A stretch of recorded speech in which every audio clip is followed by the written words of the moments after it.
પ્રતિવર્ષની જેમ આ વર્ષે પણ નગર પ્રાથમિક શિક્ષણ સમિતિ વડોદરા સંચાલિત પ્રાથમિક તથા માધ્યમિક શાળાઓમાં પ્રવેશ ઉત્સવની ઉજવણી થવા જઈ રહી છે. વડોદરા મહાનગરપાલિકા સંચાલિત નગર પ્રાથમિક શિક્ષણ સમિતિમાં આગામી 26, 27 અને 28 જૂન 2024 દરમિયાન પ્રાથમિક અને માધ્યમિક શાળાઓમાં શાળા પ્રવેશોત્સવ યોજવામાં આવ્યો છે. શાળા પ્રવેશોત્સવ દ્વારા દીકરીઓના શાળા છોડવાના પ્રમાણમાં ઘટાડો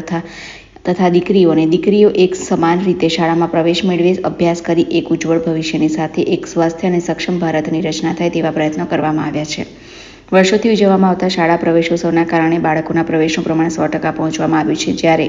શાળા છોડવાનું પ્રમાણ 1%થી પણ ઓછું થયેલ છે, જે ગુજરાત રાજ્ય માટે એક ઉપલબ્ધિ સમાન છે. ગુજરાત સરકાર તરફથી તમામ પ્રાથમિક શાળાઓમાં 26, 27 ને 28 તારીખે શાળા પ્રવેશ ઉત્સવ અને કન્યા કેળવણી મહોત્સવનું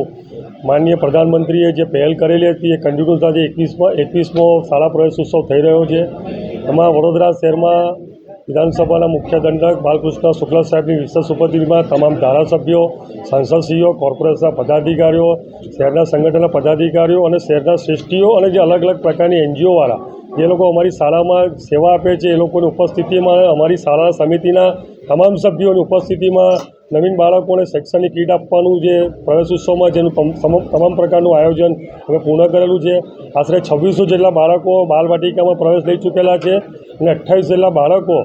નવી બાલવાડીમાં પ્રવેશ લઈ ચૂક્યા છે અને ધોરણ 1માં 2700થી 28 જેટલા બાળકો પ્રવેશ લઈ ચૂક્યા છે. કન્ટિન્યુઅસ ઓગસ્ટ મહિના સુધી ચાલતી પ્રક્રિયા છે એટલે 5200થી વધારે લોકો એડમિશન આપીશું અને એ તમામ લોકોને